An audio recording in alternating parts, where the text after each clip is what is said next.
Right, In Focus continues now. The ANC Youth League in Gauteng has called for the immediate organizational processes to be initiated against MPLs Lesego Makhubela and Vuyo Mhlakaza-Manamela. This follows allegations of corruption, and political interference against the pair in the provincial legislature, with the Youth League saying this raises questions of morality and credibility in the eyes of society. Ashley Mabasa, he is the PTT's head of policy and monitoring, joining us now on that conversation. Ashley, good to have you, and thank you very much for your time. It's a carefully worded statement, I suppose, coming short of saying you yourself think they are guilty of political interference, corruption, and deliberate suppression of justice. Thank you so much, and evening to the listener and to everyone in studio. Yeah, thank you so much for the opportunity for us as the ANC Youth League PTT to articulate our views, particularly on this issue that involve the ANC deployees in legislature. Yes, it's the statement, it's a heavy statement that was made. It's not by us, let me make that disclaimer. It's a statement that we saw at News 24 initially, and it was prompted by also the response that was made by the legislature itself on these accused members, right? So you put it right. There's two members that are deployed by the ANC to do the work of the ANC. Basically, their job there in legislature is to facilitate the accountability of the department. So their job is to do the oversight and hold the executive authority and accounting officers of a various department in terms of their spending, in terms of their meeting their APP target, in terms of them developing the society, which is called building the developmental state, and also to take care of the funds of the state in what printed in the PFMA. Yes. And also for them to act with a fiduciary manner in terms of holding these members accountable. So these are the two members that they were deployed to do that by the ANC. But we found that these two members are busy with other things that are not involved in terms of that, right? So it means they are allegedly corrupting the institution of legislature. Remember, this is the institution of the lawmaking. It's an institution that facilitates the trust between the society and the government, and what we call the government and public sector, GNPS. So its role is to assure the society that whatever is there, the tax money that we are paying, we're going to ensure that is spent carefully, and we're going to ensure that it do what it's supposed to do. So these are members that are involved in this alleged corruption of them being paid some monies.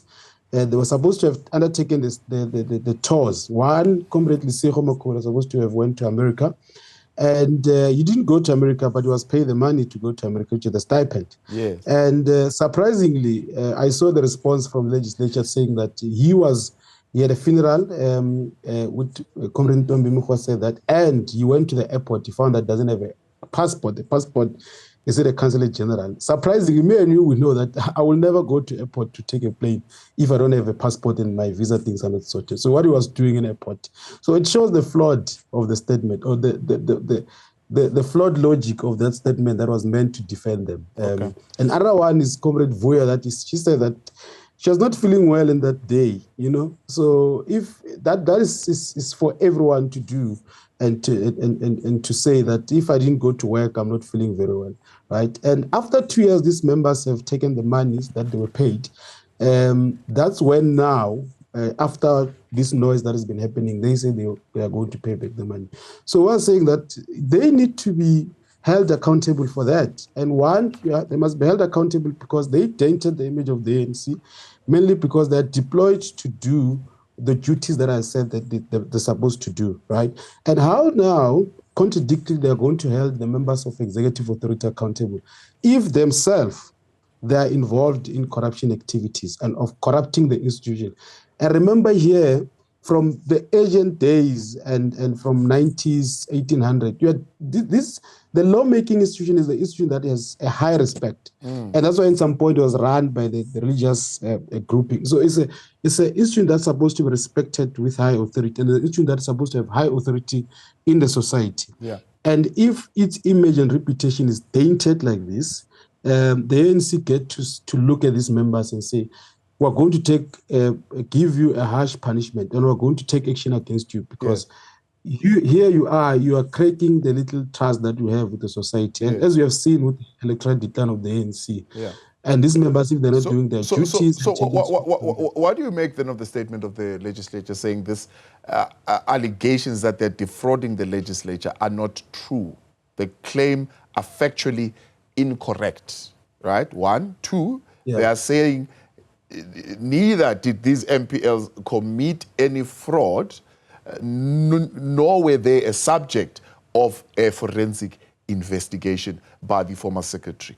They are saying the process of recovering these monies is underway. Yeah. It's a very creative statement, but it lacks coherence. I'll say on these two bases, right? It's a creative way of trying to defend or to appeal to the authorities to say, yes, guys, we have heard about News 24, but can you please come down because we're doing something? So that's what the statement is trying to communicate to the society. But in essence, it's a wrong way of communicating to society because you're saying to us, after 2 years, these members have received the money. They are willing to pay back the money now. But remember, this is also a crime. And the reason I'm saying it's a crime because we have seen with various of people, including the case of that NEFSAS girl, Azania, that she received the money from NEFSAS, and she was charged for that. And when she said she'll pay back the money, but the judge say, you didn't hold yourself with high values of society and you need to be charged because you're not honest, right? So the same thing that goes back to this comrade, that they ignore the fact that when they receive the money, not go to those trips to pay back the money. And now because they are caught and there's noise, they want to pay back the money. So we are saying that's wrong. And this is a demonstration that there are some of the members of the ANC who are not behaving in a manner that is contributing in a renewal of the ANC and organizational design. Because here they are acting against the ANC values and principle and standard because through their consciousness and their value system, they took the money and not paid back. And when they are caught now, they want to pay it back. Yeah. So in your call, then you're saying the ANC renewal processes must kick in. So essentially, one, immediately thinks of you're asking them to step aside. Two, you're asking them to present themselves to the ANC's Integrity Commission. Yes. Yeah, so that's what I was saying. And look, there's one of the proverb that I like of Chinese. They're saying, talk doesn't cook rice, right? So it applies also here. If we talk about corruption and talk about them and not take action, that will never cook rice. So it means that it will never give the outcome of the output of organizational design of the ANC that is undertaking, right? And we're speaking about the two members here that attended the workshop that was conducted by President Thabo Mbeki about organizational design and the emphasis on the anti-revolutionary agent, the counter-revolutionary agent, people who act in a manner that it disturbs the structure of the ANC to transform the lives of our people, which are criminal people, right? So we're saying also to them, they need to be held accountable. So it means that they need to present themselves to the Integrity Committee, and they also need to present themselves and to say, hey guys, we get what you're saying. We're going to step aside. We're going to clear these rumors that are there, and we're going to present ourselves to you and say, if indeed we receive this money, we didn't pay it back at the time that we notice that we didn't go to the trip, we're going to apologize to society. And then probably maybe the talks of them resuming the responsibility can kick in. But at this particular moment, look, as I'm saying, that the values and high standards of the ANC is being tainted. And that will never be reversed because the media statement was there. The ANC as an organization is one, but the question is, do you believe the credibility and integrity of the institution of the Gauteng legislature has been compromised?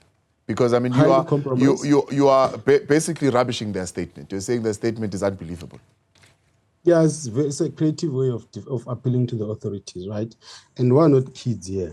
So we're saying that the South African institution and a democratic institution is under attack. the way of open society and democratic processes of legislature is under attack, because soon as you dare into the legislature, you have touched the nerve of society that's supposed to hold the executive authority accountable, right? So if I'm deployed, or I'm the MEC, or I'm the HOD, and I'm told by these members that I have made a claim of 500,000. And now the question to us that, who are you to tell me that with your low standard, person that doesn't even obey by the principle of his organization? Yeah. So we say that, yes, the values and the standard of the ANC have been trumped on, and we're saying that the issue of lawmaking has been undermined by the action of these people. And remember, it's not only these two people, it's also 32 employees that were also found to be doing. But these two members, they must be held with high standard because they are representation of the ANC in the society. Ashley Mabasa, I appreciate your time. The PTT's head of policy and monitoring. Of course, there's a long statement. I'm not going to read it all, but the statement from the legislature saying at no point has the GPL ever compromised or influenced any process that seeks to discipline any employee or MPL accused of any wrongdoing. They are considering writing to the press ombuds on the conduct of the journalist at News 24 who reported inaccurately, they say, unverified and sensationalized information with a potential reputational damage to the institution. We'll reach out to them and get them to come and respond to what the ANC Youth League is saying, but also to the two officials that are involved.